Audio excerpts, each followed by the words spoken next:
अब देखिए ना, अब देश का संविधान खरीद फरोख्त किया है।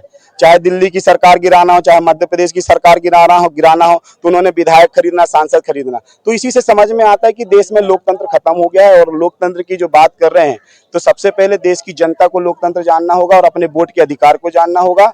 और जब 5 साल में एक बार जब चुनाव का समय आता है, तो उस समय में अपनी ताकत दिखानी होगी। धरना प्रदर्शन तो हम जीवन भर करते रहेंगे। क्यों, मैं पूछना चाहता हूँ, काशीराम जी ने एक बात बोली थी, क्यों आदिवासी की बहन बेटी के साथ में अन्याय अत्याचार हो रहा है, क्यों एससी की बहन बेटी के साथ में अन्याय अत्याचार हो रहा है, क्यों ओबीसी की बहन बेटी के साथ में अन्याय अत्याचार हो रहा है, क्यों राजपूत की बेटी के साथ में क्यों अन्याय अत्याचार नहीं हो रहा है, ब्राह्मण की बेटी के साथ में क्यों अन्याय अत्याचार नहीं हो रहा है, विधायक की बहन बेटियों के साथ में क्यों अन्याय अत्याचार नहीं हो रहा है, सांसद की बेटी के साथ में क्यों अन्याय अत्याचार नहीं हो रहा? क्योंकि यदि आपका हुक्मरान नहीं होगा तो आपकी सुरक्षा कोई नहीं कर पाएगा। चाहूंगा आपको, अब तो ब्राह्मण भी नहीं छोड़े जा रहे। तिवारी, भरत तिवारी को मार दिया।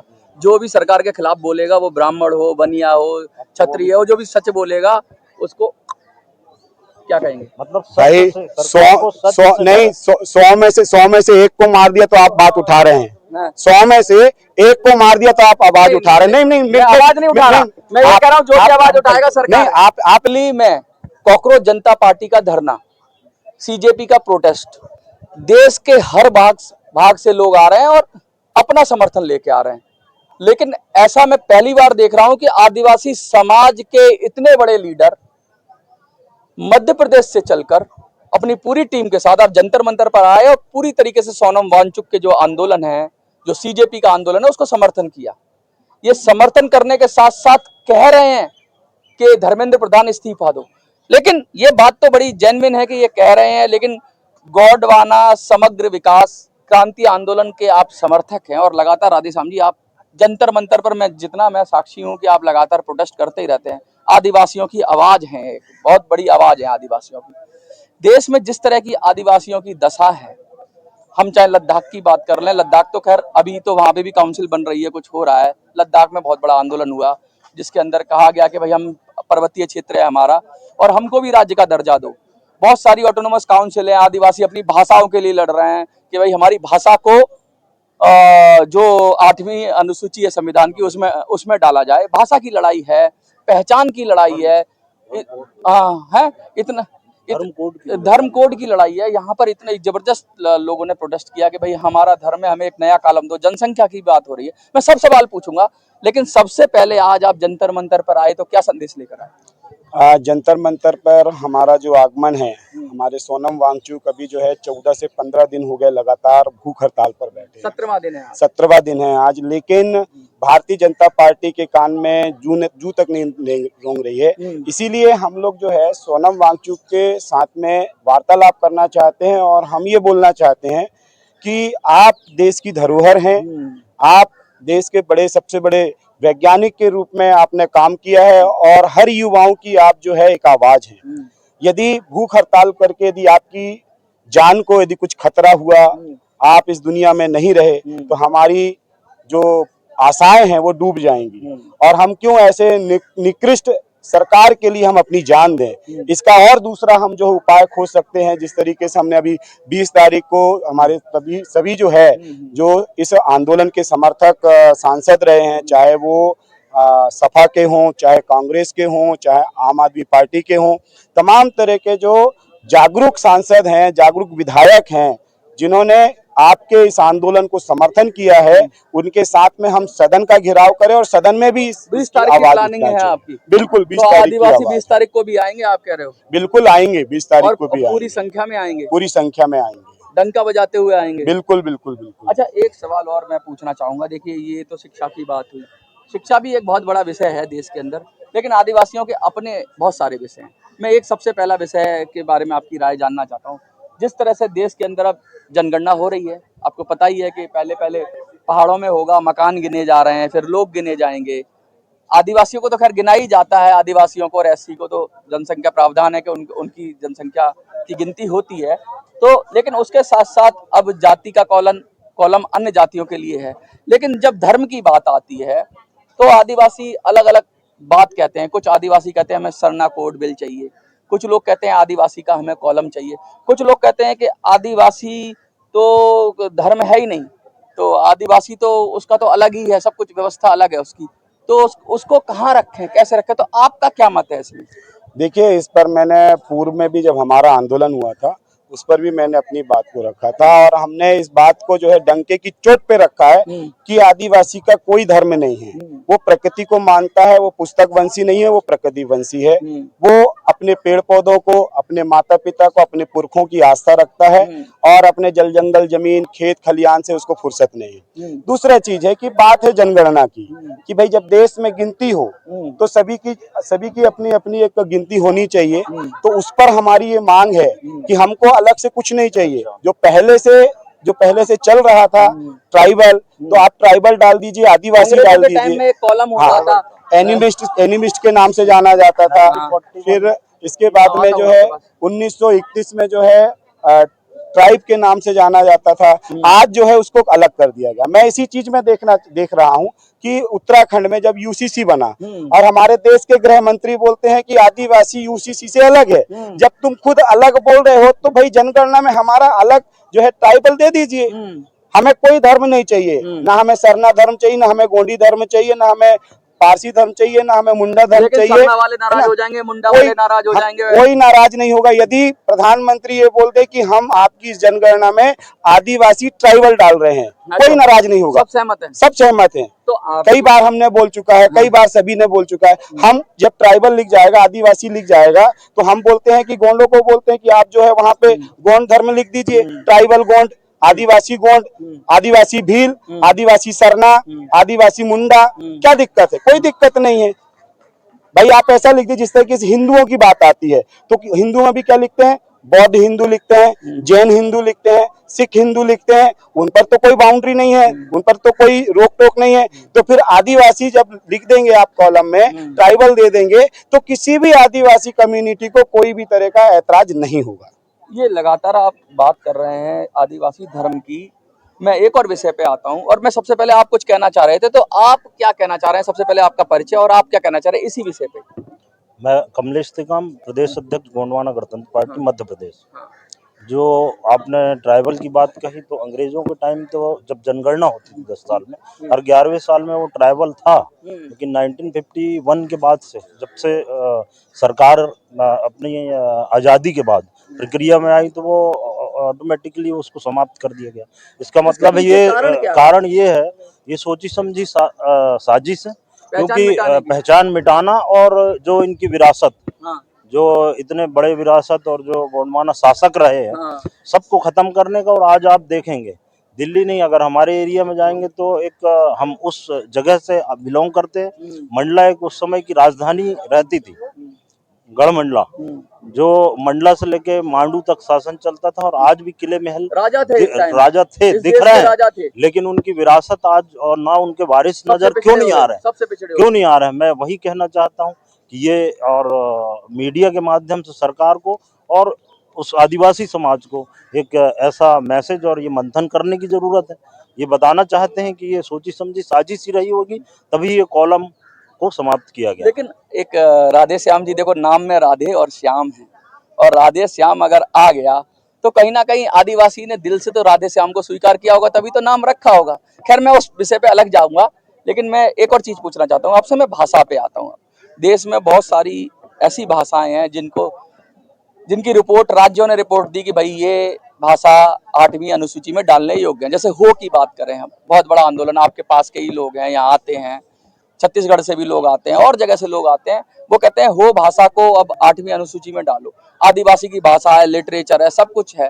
तो ऐसी और भी भाषाएं हैं जो अपना संघर्ष लड़ रहे हैं, आदिवासी अपनी भाषा की पहचान के लिए लड़ रहे हैं। उस विषय पे क्या कहेंगे आप? देखिए, जब भारत देश आजाद हुआ उस समय में जब ये सेंट्रल बरार था, किसी राज्यों का गठन नहीं हुआ था, उस समय में 1 करोड़ लोग जो है गोंडी भाषी थे। आप देख ही लीजिए, सेंट्रल प्रोविंस में महाराष्ट्र हो गया, तेलंगाना हो गया, मध्य प्रदेश हो गया, हमारा यूपी का आधा हिस्सा हो गया, आपका ये बिहार का आधा हिस्सा हो गया, आंध्रा हो गया, ये सभी क्षेत्रों में गोंडी भाषा बोली जाती है। जब आप जो है गुजराती बोलने वाले को गुजरात दे दिया आपने, मराठी बोलने वाले को महाराष्ट्र दे दिया, बंगला बोलने वाले को बंगाल दे दिया, तो गोंडी बोलने वाले को गोंडवाना क्यों नहीं दिया? दादा हीरा सिंह मरकाम जी ने इसी को तो आंदोलन को आगे बढ़ाया कि गोंडी बोलने वाले को हमको गोंडवाना राज्य चाहिए। आज इसीलिए मैं बोलता हूं कि सरकारें जानती हैं कि जब सीलिंग एक्ट लगा 1972 में, 72-73 जो सीलिंग एक्ट आया, तो सबसे ज्यादा जमीनें जो है हमारे गोंड राजाओं की गई है और भारत बनने में 258 रियासत हमारे गोंड शासकों ने दी है। ये इतिहास है, ये इतिहास है। लेकिन इतिहास के पन्नों से रानी दुर्गावती यूनिवर्सिटी बनाएगा, लेकिन रानी दुर्गावती जी का कोई इतिहास नहीं पढ़ाएगा। खूब लड़ी मर्दानी, वो तो झांसी वाली रानी थी, तो दुर्गावती रानी कौन थी फिर? दुर्गावती रानी भी तो लड़ी मुगलों से, उसका इतिहास खत्म कर दिया गया। टंट्या मामा जो रॉबिन हुड की उपाधि, जो इंग्लैंड में जो रॉबिन हुड की उपाधि ऐसी विश्व की उपाधि मानी जाती है, ऐसा बोला जाता था जब अंग्रेजों का शासन चलता था तो उनके शासन काल में सूर्य अस्त्र नहीं होता था, तो वहां के लोगों ने टंट्या मामा को रॉबिन हुड की उपाधि दी। क्या रॉबिन हुड के इतिहास को, इतिहास के पन्नों में, शिक्षा में, जिस शिक्षा के लेके आंदोलन करे शिक्षा में जोड़ा गया क्या? बिरसा मुंडा के इतिहास को जोड़ा गया क्या? राजा शंकर शाह को, रघुनाथ शाह के बलिदान को जोड़ा गया क्या? नई शिक्षा नीति आ गई है, तो क्या उम्मीद लग रही है? नई शिक्षा नीति तो भाई मत ही पूछो, मत ही पूछो। वहां पे तो अब जो है वेद पढ़ाए जाएंगे, वहां पे रामायण पढ़ाई जाएगी, वहां पे महाभारत पढ़ाए जाएंगे, लेकिन वहां पर जो है जो पर्यावरण को, जो प्रकृति को, जो मानव को संतुलन करने वाले लोग हैं, उसको नहीं पढ़ाया जाएगा। आज तो इंडस्ट्रियल को आगे बढ़ाया जा रहा है। आज देखिए बारिश हो रही है दिल्ली में, बारिश का मौसम चल रहा है ना, क्या कौन सा मौसम? अभी सावन चालू होने वाला है ना, आषाढ़ चालू, पानी दिख रहा है, पानी दिख रहा है क्या? तो ये क्या 140 करोड़ देशवासी इस बात को पूछ रहे हैं क्या? नहीं पूछ रहे। प्रधानमंत्री से पूछ रहे हैं कि आपने कोयले के लिए इतने सारे जंगल काट डाले, पेड़ काट डाले, एक पेड़ माँ के नाम और 1 लाख पेड़ अडानी अंबानी के नाम। तो ये दोहरी नीति है, दोहरी नीति जो है नहीं चलना चाहिए। और जिस तरीके से मैं भाषा की बात कर रहा हूँ, आज जैसे आपने बोला ना राधे श्याम, है ना, तो ये राधे श्याम क्यों आया? जब मेरे पहले पुरखा, पहला जनरेशन, जब भारत देश जब आजाद हुआ था, तो भारतीय संविधान के आर्टिकल 21 के तहत क्या है? प्राथमिक शिक्षा, मतलब मातृभाषा। तो मेरी माँ तो गोंडी बोलती थी, पारसी बोलती थी, तो मेरी माँ को जब फारसी आता था तो उनके बच्चे को पारसी में उनको सिखाना चाहिए था। अर अरा उर अरा इर अरा सिखाना चाहिए था। तो आपने क्या सिखाया? आ अनार का सिखाया, ABCD सिखाया। क्यों आपने अर अरा उर अरा नहीं सिखाया? यदि अर अरा उर अरा सिखाते तो गोंडी बोलता, जब वो गोंडी बोलता तो मेरा नाम भी गोंडी में होता। जब मेरे घर से ही शिक्षा खत्म हो गई, मेरे घर से ही एजुकेशन खत्म कर दिया गया, तो मेरा नाम तो बदलेगा ना, पहचान भी मिट गई। तो ये षड्यंत्र है, और ये षड्यंत्र इसीलिए है, मैं आपको बता दे रहा हूँ। अभी आपका नाम भी षड्यंत्र है? हाँ बिल्कुल बिल्कुल। अभी जो है मैं बता दे रहा हूँ, अभी 9 अगस्त आने वाला है, विश्व आदिवासी दिवस। क्या देश का राष्ट्रपति विश्व आदिवासी दिवस के दिन क्या पूरे देश के आदिवासियों को आदिवासी दिवस की बधाई दिया?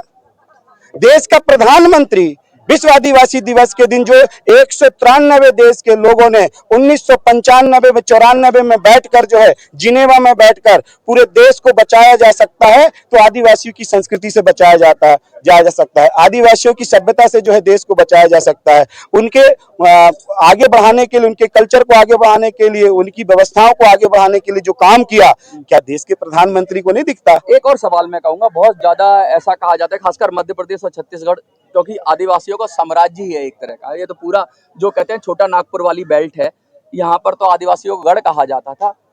आदिवासियों की एक बड़ी, एक तरह से सरकार ने तो एक कॉलम दिया ही नहीं धर्म का। दूसरा, धर्म परिवर्तन की भी बहुत बात होती है। बहुत सारे लोग, हिंदूवादी लोग कहते हैं कि ईसाई मिशनरियां हैं, वो कन्वर्ट करती हैं। पूरा नॉर्थ ईस्ट आदिवासी था, लेकिन उन्होंने क्रिश्चियन बना लिया। अब ये यहाँ पर ऐसे आरोप लगते हैं कि छत्तीसगढ़ में और मध्य प्रदेश में होता है। ऐसा ही कुछ लोग कहते हैं कि हिंदुओं को, आदिवासियों को हिंदू बनाया जा रहा है। तो आपका क्या सोच है इस पे कि जिस तरीके से लगातार आदिवासियों को, सबके टारगेट पे आदिवासी हैं। किसी ने स्कूल में भर्ती करा दिया, चल भाई तू आदिवासी छोड़, तू ये चर्च जाना शुरू कर, या हिंदुओं ने पकड़ लिया तो कह रहा तुम तो हमारे वनवासी थे। तो ये सब अगर जब सब तरफ से ही हमले आ रहे हैं, तो फिर आपने क्या रणनीति बनानी है भाई? कैसे बचोगे इससे? क्योंकि हर कोई ताक में बैठा हुआ है, हर कोई मिशनरी ताक में बैठी हुई है आदिवासियों के। वो ऐसा नहीं है कि वो कोई पर्टिकुलर सरकारी बैठी हुई है। यहाँ तो देख रहे हैं कि हर साथ को उल्लू बैठा है, तो गुलिस्ता का हाल क्या होगा, ऐसा ही कुछ है, क्या कहेंगे आप? देखिए, धर्म की बात की आपने, बहुत बड़ा प्रश्न यहाँ पे उठा लिया है, जिसको मैं बोलना नहीं चाह रहा था, लेकिन आपने जो है हम तो देखो पूछते हैं, हम तो पूछेंगे। अब इस पर आपने छेड़ लिया है। हाँ। देखिए, जब इस देश दुनिया में धर्म नहीं आया था, तब से आदिवासी यहाँ पे रहते आ रहा है। और आदिवासी का डेफिनेशन होता है आदि अनादि काल से किसी क्षेत्र भूभाग में रहते आ रहा है। ठीक है, उसको आदिवासी बोलते हैं। ऑर्गेनिक एकदम, ठीक है, ऑर्गेनिक। दूसरा चीज है कि आदिवासियों की जब धर्म की बात करेंगे तो उसका तो सबसे पहला चीज है, उसका एक ही धर्म है, वो है मानवता। ठीक है, फिर ये कन्वर्जन क्यों हो रहा है? मैं बता रहा हूँ, उस पे आदिवासी लोग ही जा रहे हैं, उसी सिलसिले में, उसी में आ रहा हूँ। तो सबसे पहला जो था हमारा क्या था, प्राकृतिक धर्म था। हम लोग पुनेम में चलने वाले लोग थे, जिसको बोलते कोया पुनेम, मतलब प्रकृति और मानव एक साथ चलकर जो है इस प्रकृति को संरक्षित कर सके। ठीक है ना, तालमेल बैठा सके। और हमारी टोटम व्यवस्था थी। चंद्रगुप्त मौर्य भी आदिवासी है। चंद्रगुप्त मौर्य जो होता है वो एक टोटम है। ठीक है, उस टोटम को मानने वाला। ठीक उसी तरीके से जिसने जो इस प्रकृति के चिन्हों को उठाया, बिल्कुल। और मैं तो कहता हूँ, अगर आदिवासी कहने में क्या ही दिक्कत है, क्योंकि अगर मैं प्रकृति को मानता हूँ, प्रकृति की पूजा करता हूँ, मैं मानता हूँ प्रकृति हमें जीवन देती है, पेड़ों की हम भी पूजा करते हैं। चलो पूरे आदिवासी ना चाहिए तो आधे तो हैं ही। बिल्कुल। हिंदू आधे आदिवासी हैं कि नहीं है? कम से कम जो पेड़ों की पूजा कर रहे हैं। अब मैं उसी चीज आदिवासियों से हिंदू, मैं उसी चीज में आ रहा हूँ। आप देखिए सबसे पहले क्या आया, आर्य धर्म। क्या आया, आर्य धर्म। फिर क्या लेके आए उन्होंने, हिंदू धर्म। ठीक है, ब्राह्मण धर्म लेके आए। आर्य धर्म के बाद में क्या लेके आया उन्होंने, ब्राह्मण धर्म लेके आया। फिर ब्राह्मण धर्म के बाद में क्या लेके आया, हिंदू धर्म लेके आया। अब हिंदू से भी नहीं पच रहा है, तब क्या बोल रहा है, सनातन बोल रहा है। देखिए, और हमारी संस्कृति जो पहले हजारों करोड़ों साल पहले थी, जो प्रकृति को मानते थे, आज भी मान रहे हैं, और हमारे पुरखे मान। जैसे मैं राधे श्याम ककोड़िया हूँ। ककोड़िया मतलब नागवंशी, सात पेन। हमारा गढ़ कहाँ है, मंडला गढ़ है। हमारी दाई क्या है, गढ़ा की मंडलोइन दाई, सारा पता है आपको। ठीक है, और हमारा टोटम क्या है, मेरा टोटम नांग है। एक पेड़ है तो सरई का पेड़ है, और पक्षी में नीलकंठ। ये हमारे साथ जितने भी कुल में है, चाहे मराबी हो, ककोड़िया हो, भलाबी हो, तो ये हमारा प्रकृतिक है। अब ये बता दीजिए, अब बोलते हैं कि उनके का पुलस्त धर्म, पुलस्त वंशी बोलते हैं। क्या आज पुलस्त ऋषि हैं? लेकिन हम बोलते हैं हम नागवंशी हैं। पहले भी नांग था, आज भी नांग था, अभी नांग देख लेंगे। मतलब हम नांग के शक्ति के उपासक थे, तो आज भी हम उसके उपासक। कहीं ना कहीं तो सबकी जड़ें एक ही है ना इस देश में? नहीं, एक नहीं है। नहीं, मतलब अब वहीं से बदल गए, कुछ लोग बदल गए, लेकिन ठीक है। अब बात आती है कि क्रिश्चियन बन गए। मैं पूछना चाहूंगा, जब आदिवासी हिंदू बनाया गया, तो ये तो नहीं बोल रहे कि आप आदिवासी को हिंदू बोल रहे हो, आदिवासी को आप सनातनी बोल रहे हो, है? ये क्यों नहीं बोल रहे? अब क्रिश्चियन, भाई ठीक है, जब भारत देश आजाद हुआ था, तो आप हमको जो है आरक्षण दिया गया था। आरक्षण किस पे था? सबसे पहले एजुकेशन में आरक्षण था। और ये पॉलिटिकली आरक्षण 10 साल के लिए था, कि 10 साल में जो है राजनीतिक आरक्षण 10 साल में जो है हम आदिवासियों को शिक्षा में, स्वास्थ्य में, रोजगार में आगे लेकर जो है उनको हम सत्ता देकर जो है इस देश से क्या करेंगे, उनके अंडर में काम करेंगे, देश को छोड़ के जाएंगे। ये जो है इंडिया पैक्ट आप देखेंगे ना, उस पे साइन है। ठीक है, उस पे साइन है, इसको आप देख सकते हैं। जब 15 अगस्त 1947 को भारत देश आजाद हो रहा था, उससे पहले इसी जंतर मंतर में जो है बैठक हुई थी। एक 565 रियासत के राजा आए थे, उसमें से 13 रियासत के राजाओं ने जो है पाकिस्तान की मांग की। जिन्होंने पाकिस्तान की मांग की, उसको पाकिस्तान दे दिया। हमारे 258 रियासत के राजाओं ने गोंडवाना राष्ट्र की मांग की थी, तो उनको गोंडवाना नहीं दिया। क्यों नहीं दिया? जब 258 रियासत ही चली जाएंगी तो उनके पास बचेगा क्या? कुछ नहीं बचेगा। लेकिन हमारे राजाओं ने जो है सहानुभूति दिखाई भारत को एक करने के लिए, और इस देश को, क्योंकि हमारी संस्कृति ही क्या है, समानता की संस्कृति है। हमारी संस्कृति सभ्यता की है, एकता की है, इक्वालिटी की है। हमसे सीखना है। तो भाई देश के प्रथम प्रधानमंत्री पंडित जवाहरलाल नेहरू ने बोला, हमारे गृह मंत्री ने बोला, यदि सीखना है तो आप आदिवासियों से सीखिए इक्वालिटी। तो आज क्यों आदिवासियों को जो है खत्म किया जा रहा है, आदिवासियों को नक्शे से दूर किया जा रहा है? कैसे बचाया जाएगा? क्या क्या आप चाहते हैं ऐसा हो जाए जिससे आदिवासियों का कल्याण हो जाए, वो भी मुख्य धारा में आ जाए? सबसे पहली चीज कि आपने बोला 5वीं अनुसूची क्षेत्र संविधान में है, हम आपसे मांग नहीं कर रहे 5वीं अनुसूची क्षेत्र। सबसे पहला चीज है कि हमारी जमीन को एक इंच भी कोई छू नहीं ऑटोनोमस सकता। काउंसिल तो मिलती है सर, ठीक है, आप देखिए सुप्रीम नहीं है ना, वो नहीं दिया जा रहा है, ये सिर्फ लिखा हुआ। अच्छा, लेकिन वाकई धरातल में जाएंगे तो ऑटोनोमस काउंसिल है, उसके अधिकारों की आप बात ये होती है तो- बताएं मणिपुर की क्या स्थिति है। हाँ, अगर ऐसा होता तो जो ऑटोनोमस काउंसिल है, हाँ। 5th शेड्यूल हो, 6th शेड्यूल हो, क्या उसका पालन हो रहा है? जो भी सरकार स्टेट में, स्टेट गवर्नमेंट जाके आप किसी IAS कलेक्टर से पूछिए, उसको पता है क्या वहां पे जो कलेक्टर हैं वो तो, जमीनों को बेदखल करना, सबसे पहले आपको उनको आप कह रहे हो जो अधिकार है उसमें कॉन्ट्राडिक्टरी है। कलेक्टर को तक ही नहीं पता। मैं तो कितने सारे लेटर लिखता हूँ, हाँ। मैं आपको सारे लेटर भेज दूंगा। हाँ। कलेक्टर पूछता है कि यार ये 13 क्या है, आर्टिकल 13 क्या है? हाँ। अरे आपको आर्टिकल 13 नहीं मालूम, आर्टिकल 13(3) का नहीं मालूम, तो आप कैसे उनके बीच में नौकरी करें? दूसरा चीज है, सुप्रीम कोर्ट भी बोल चुका है कि आदिवासी की जमीन ना तो केंद्र सरकार ले सकती, ना राज्य सरकार ले सकती है, न गैर आदिवासी ले सकता। तो सारे के सारे कोयला खदान आदिवासी की जमीन में क्यों है? सारे के सारे बांध आदिवासी की जमीन में क्यों है? सारी की सारी सेज इंडस्ट्रीज जो है वो आदिवासियों की जमीन में क्यों है? इस पर भी तो प्रश्न जो है देश की मीडिया को पूछना चाहिए और पूरे देश के आदिवासियों को भी एक होकर पूछना चाहिए। हमारा मुख्य एक ही मांग है, यदि आपके चैनल के माध्यम से चल जाए तो माननीय प्रधानमंत्री जी से मैं एक ही मांग करना चाहूंगा कि जो सीलिंग एक्ट 1972-73 में लगा था, जिसपे आदिवासियों के राजाओं की जमीनों को जो है अधिग्रहण करके शासकीय जमीन बनाया गया, चाहे मध्य प्रदेश शासन की जमीन बनाया, चाहे यूपी शासन की जमीन बनाया जाए, चाहे दिल्ली शासन की जमीन बनाया गया, और 1992 में सीलिंग एक्ट में जो जमीनें आपने रखी थी उसको वापस करने का आदेश हुआ था, तो आपने उनकी जमीनें वापस क्यों नहीं की? दूसरा चीज, यदि आपने उनकी जमीनों को सीलिंग एक्ट में लिया था तो फिर क्या आदि सिंधिया, क्या नाम है सिंधिया जी, माधवराव सिंधिया, ज्योतिराजे सिंधिया, उनकी जमीनें क्यों अधिग्रहण नहीं की गई? फिर इसके बाद राजा बैठे हुए हैं। फिर इसके बाद जो है आपने दिग्विजय सिंह, नहीं, उनकी भी अधिग्रहण की गई लेकिन कुछ प्रॉपर्टियां छोड़ दी गई। कुछ नहीं, कितनी प्रॉपर्टियां हैं उनके पास में? कहाँ दिख रहा है? ऐसी गोंड राजाओं की कहाँ दिख रहा है? बताइए भाई। नागपुर में तो भक्त बुलंद शाह ने बसाया था पूरा नागपुर, तो पूरी नागपुर की जमीन किसकी हुई? भक्त बुलंद शाह की। भोपाल को जो है भोपाल शाह सल्लाम ने, डिस्क्रिमिनेशन, भेदभाव हो गया इसमें, बिल्कुल भेदभाव हो गया। आज तो मैं कहना चाहता हूँ इसको थोड़ा रोक कि इसमें सबसे बड़ी जो गलती है, जो आप बोल रहे हो कि कैसे प्लान करेंगे, तो ये सारे देश के आदिवासियों को मैं मीडिया के माध्यम से ये बताना चाहता हूँ कि ऐसा नहीं है कि चुनाव प्रक्रिया में तो आए, आरक्षण मिला, विधायक भी बने, सांसद भी बने, आदिवासी हैं, लेकिन उन्होंने क्या बोला? तो इसका मतलब है सबसे पहले तो आदिवासियों को समझना पड़ेगा, पार्टी का काम कर रहे हो, किसी आदिवासी का जो प्रतिनिधित्व नाम के लिए कर रहे हैं, लेकिन वो नहीं कर रहे हैं, इसका मतलब है हमको उन्हें नहीं चुनना चाहिए। ये तो वही बात हो गई, हमें तो अपनों ने लूटा, गैरों में कहाँ दम था, हमारी कश्ती वहां डूबी जहाँ पानी कम था। ये आदिवासी नेताओं की बात कर रहे हैं जो बड़ी बड़ी पार्टियों में है और देश के राष्ट्रपति से लेके बड़े बड़े पदों पर भी विराजमान है, लेकिन क्या वो आदिवासियों की बात कर रहे हैं या अपनी पार्टी की बात कर रहे हैं? बड़ा यक्ष प्रश्न है। तो आदिवासियों की बात करने वाले आदिवासी समाज नेता नहीं निकाल पा रहा या आपस में बिखराव है? नहीं, मैं सबसे पहले एक चीज मैं बोलना चाहूंगा। जब आप पांचवी अनुसूची पढ़ेंगे, भाग 10 पांचवी अनुसूची, उस पे आर्टिकल नंबर है 244(1), उस पे बोलता है TAC, ट्राइबल एडवाइजरी कमेटी।